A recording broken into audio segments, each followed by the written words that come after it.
ये जो भोगों का आकर्षण है, इस पर ध्यान ना देना ही इनको अधीन कर लेना है। जब इधर ध्यान देते हैं तो प्रभु का ध्यान छूट जाता है। जहां प्रभु का ध्यान छूटता है, ये अपने में तन्मयता प्राप्त करवा के और वो चेष्टा करवा ही देते हैं जो हमें परमार्थ के अनुभव से रहित कर दे।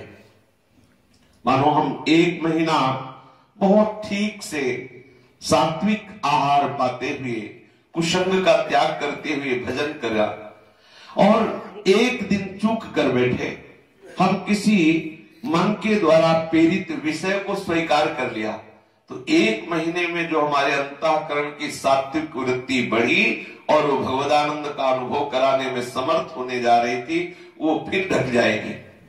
फिर हमें संसार सत्य लगने लगेगा, फिर हम साधना करेंगे, फिर कोई चूक हो गई तो बस यही हो रहा है हमारे जीवन में, यही हो रहा है।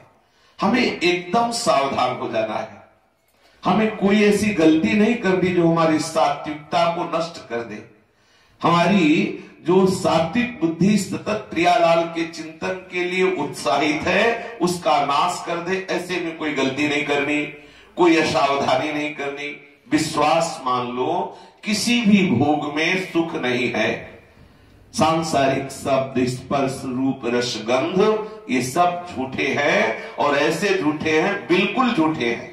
और बड़ा आश्चर्य है कि हम झूठे में भी झूठे का आनंद ले रहे हैं।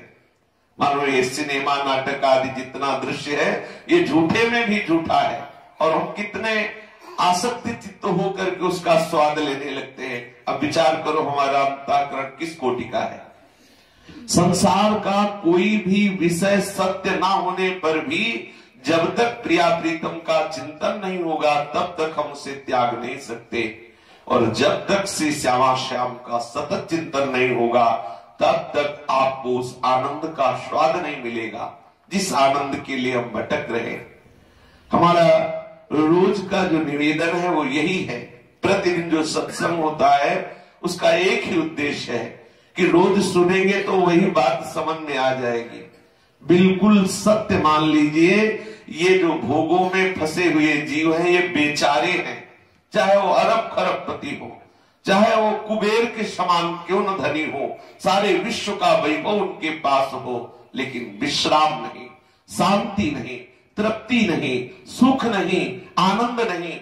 केवल ये चमक धमक देखकर अपने लोग सोच बैठते हैं कि अगर ऐसा सुख होता तो हमें आनंद की अनुभूति होती। एक साधक ने अपने मन की बात बताई कि जब हम कभी किसी रिक्शे में या टैक्सी में किसी को उतरते देखते हैं, जोड़े को, दंपति को, तो लगता है कि इनका जीवन कितना सुखमय है, कैसे हंस खेल रहे हैं और हम जल रहे हैं। नहीं, तुम्हारी जलन सच्चिदानंद सुख में पहुंचाने वाली है और उनका हंसना महाजलन में ले जाने वाला है। बिल्कुल विवेक से रहना। कहीं भी आकर्षण हो सकता है, किसी भी विषय में जरा सा खिंचा हुआ कि हमारा मार्ग रुक जाएगा। बहुत सावधान।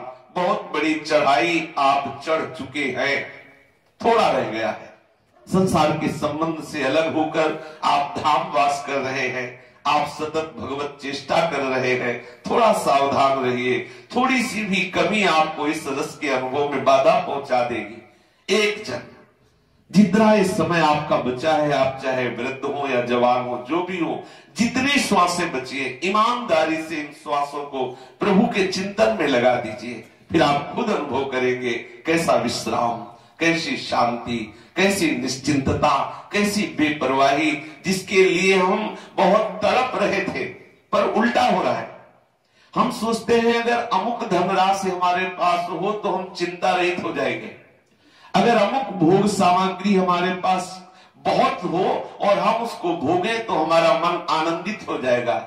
हम सोचते हैं कि अगर अमुक व्यवस्था होती तो हम आनंदित हो जाते। ये भ्रम है, बिल्कुल सत्य समझ लो। जितना ये संसार है सब तुम्हें मिल जाए तो भी ना तुम्हें सुख मिलेगा, ना विश्राम मिलेगी, ना शांति मिलेगी। ये दुखालय है, केवल आकर्षण सुख का है। अगर विवेक प्रकट हो गया तो इस आकर्षण को मिटा देगा।